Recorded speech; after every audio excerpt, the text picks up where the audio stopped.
Don't tell me Liberals aren't corrupt. I'm Brian Lilly with the Rebel.media. It's a bit of a Christmas present on St. Patrick's Day, if you will. Quebec's anti-corruption unit arresting a bunch of political aid staffers and former politicians. Oh, most of them, but not all, Liberals.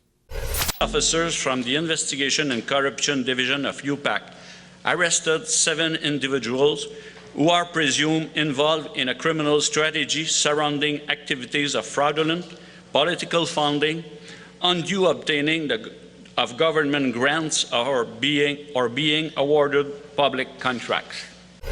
So who's on the list that matters? Well, there's Nathalie Normando. She's the one you're going to hear about the most. Former deputy premier in Quebec, very high in provincial Liberal circles, not necessarily meaning she's high in federal Liberal circles, but there were reports that Justin Trudeau and company did ask her to run, something Trudeau and company deny, but that was reported widely ahead of the last election. But then there are 2 people in the list of those charged who have deep federal Liberal connections. Marc-Yvan Côté and Bruno Lortie. These are 2 men that were named at the Gomery Commission as walking around with envelopes full of cash for Liberal candidates. That's right, now they're also facing charges in the corruption scandal that looked at links between politicians, the political machines of the various parties in Quebec, organized crime, construction companies, and unions. This is just the tip of the iceberg. There's going to be more. By the way, one of the people arrested was a former aide to PQ Premier Pauline Marois. So this is something that's going to hit both parties, and it's going to hit big.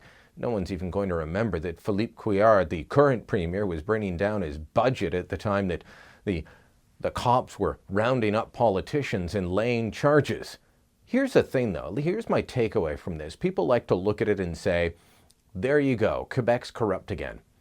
My takeaway is Quebec catches the corruption better than others.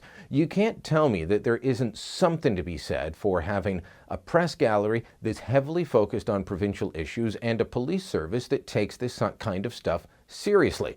By way of comparison, politicians get away with all kinds of things in Ontario because there isn't much of a media focus on provincial issues and because, well, the OPP. That's right. Ontario's Provincial Police Service has been looking into the Wynne government and accusations around her predecessor, Dalton McGuinty, for a long time. What do we have?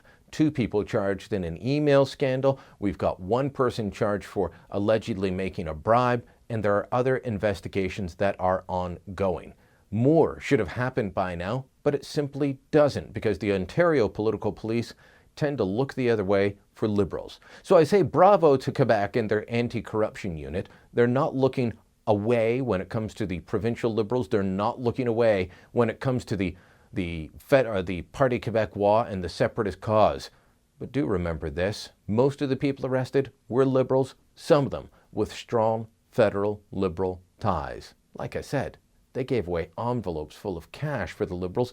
They were named in the Gomery Commission. Now they're facing charges. It'll be interesting to see what comes next. Thanks for watching. Click here to never miss a Rebel update. Want even more of the Rebel? Well, click here to become a premium member.